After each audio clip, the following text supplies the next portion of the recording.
हमर परेशानी ना बुझाओगे, हमर परेशानी ना बुझाओगे। काहे हो पिया बाबा फसल बाय ननद बंसी के बहू से। अरे हमर परेशानी ना बुझाओगे। माँ घोर बेइज्जती देख लो। हाँ बाबू हमें इतना नहीं जाने जितना हमारे बेइज्जती होते। ए बुला हमें जाए छुआ सर जी बस एक सेकंड। हमर परेशानी ना बुझाओगे। पिया बाबा फसल बाय ननद बंसी के बहू से। पिया बाबा फसल बाय ननद बंसी के बहू से। पिया बाबा फसल बाय ननद बंसी के बहू से।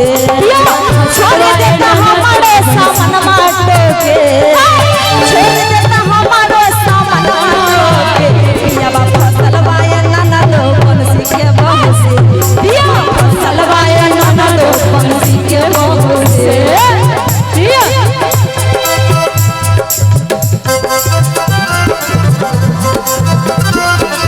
सुन लो मेरी पुकार पवन से विनती बारंबार।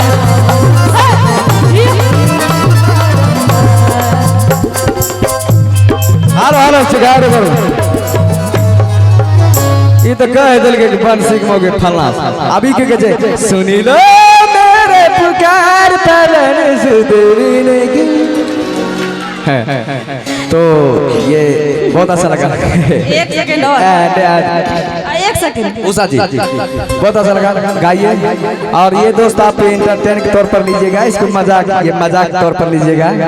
अरे भाई अब की करबो।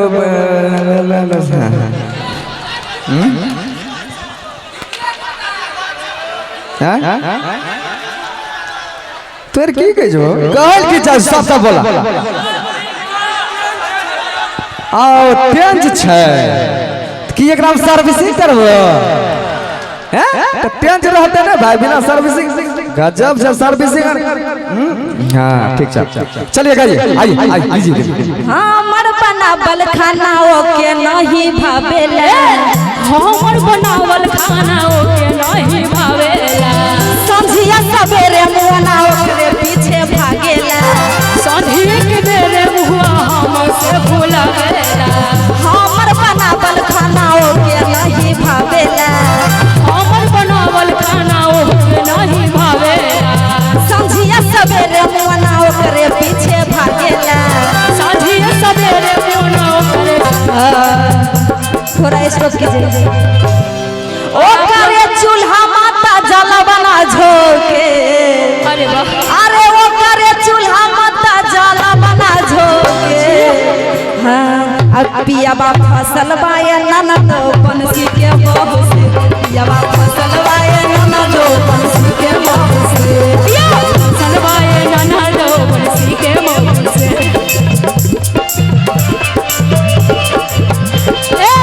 प्यारी हो गौरा के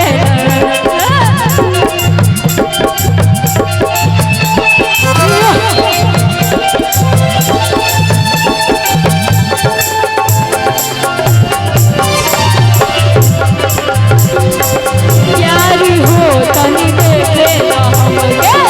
प्यारी हो तनी देखे ना हम जी।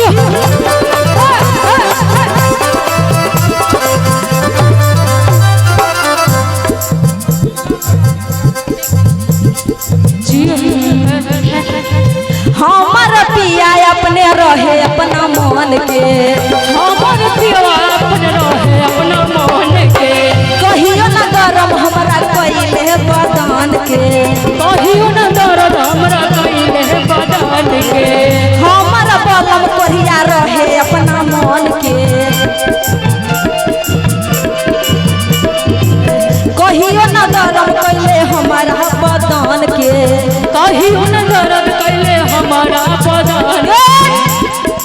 हेलो इनका नाम है देवी प्रियंका जी। और आपका एक गाना हिट हुआ था। देवी प्रियंका से कहब रोके। और इनका नाम है पूजा जी। पूजा जी जरा हाई कर दीजिए। सर याद पूजा जी से हमें कहबरोगे पियाबा फसल बाया नाना दो पड़ोसी के मौगी से पिया फसल बाया नाना दो पड़ोसी के मौगी से पिया फसल बाया नाना दो पड़ोसी के मौगी से पिया फसल बाया नाना दो पड़ोसी के मौगी से पिया फसल बाया नाना दो पड़ोसी के मौगी से पिया फसल बाया नाना दो फसल बाया नाना दो पड़ोसी